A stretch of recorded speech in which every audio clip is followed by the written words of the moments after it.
முருகா வெற்றிவேல் முருகா, வேலுண்டு வினையில்லை, மயிலுண்டு பயமில்லை. என் அன்பு தங்கமே, இத்தனை நாட்களாக உன்னிடம் பேசாத ஒருவர் இப்பொழுது உன்னிடம் வந்து பேச போகின்றார்.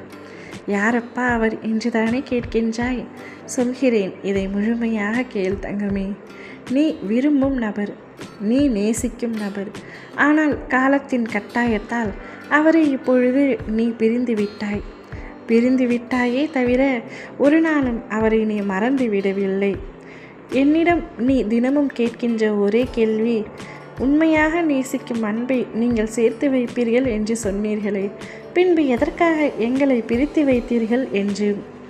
ஆனால் அது தவறான கருத்து தங்கமே. யார் சொன்னது? நான் உங்களை சேர்த்து வைக்கத்தான் போகின்றேன்.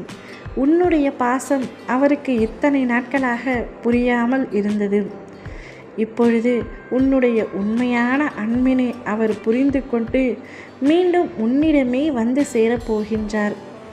தான் செய்த தவறை மன்னித்துவிடு என்று உன்னுடைய காலை பிடித்து கதறத்தான் போகின்றார். அதற்கான காலமும் நேரமும் இப்பொழுது வந்துவிட்டது.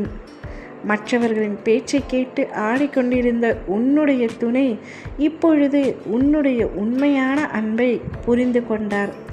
அனைவரும் சுயநலத்திற்காக மட்டுமே அவரிடம் பழகினார்கள் என்பதை இப்பொழுதுதான் அவர் உணர்ந்திருக்கின்றார்.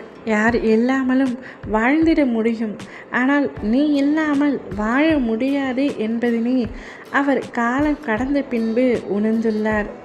ஆனால் அவரை ஏற்றுக்கொள்ளும் மனப்பக்குவம்தான் உன்னிடத்தில் இருக்கிறதா என்பதை யோசித்துக்கொள். நீ என்னிடம் கேட்கின்றாய் அவர் வேண்டும் என்று, ஆனால் அவர் மீண்டும் உன்னிடம் வரும்பொழுது நீ அவர் மீது கோபம் கொள்வாயா என்று யோசித்துப்பார். உன்னால் அவரிடம் கோபம் கொள்ள முடியாது, எனக்கு நன்றாக தெரியும். ஆனால் எப்பொழுதும் அந்த வருத்தம் இருந்து கொண்டேதான் இருக்கும். அதை குற்றம் சொல்லவில்லை, ஆனால் அந்த குற்றத்திற்காக நீ அவரை வெறுத்து ஒதுக்கிவிடவில்லையே. அவர் எப்பொழுதும் உன் மனதில் தானே இருக்கின்றார். அவரை நீ ஏற்றுக்கொள்ளத்தான் வேண்டும். அப்பொழுதுதான் உன்னுடைய வாழ்க்கையும் சந்தோஷமாக அமையும். அவரை விட்டு பிரிந்த நீ சந்தோஷமாக இருக்கின்றாயா? இல்லைதானே? பின்பு தவறை உணர்ந்து மீண்டும் வருபவருக்கு வாய்ப்பு தந்துத்தான் பார் தங்கமே. நிச்சயமாக உன்னுடைய வாழ்க்கை செம்மையாக இருக்கத்தான் போகிறது. என்னுடைய பிள்ளை அழகான வாழ்க்கையை வாழத்தான் ஆசைப்படுகின்றேன்.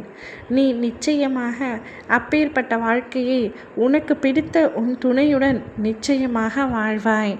அதை நான் உனக்கு உறுதியளிக்கின்றேன். கவலைப்படாமல் இரு.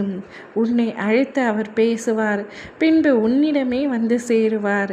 இதற்கு உன் அப்பா நான் உத்தரவாதம் தருகின்றேன். ஓ முருகா, வெற்றிவேல் முருகா.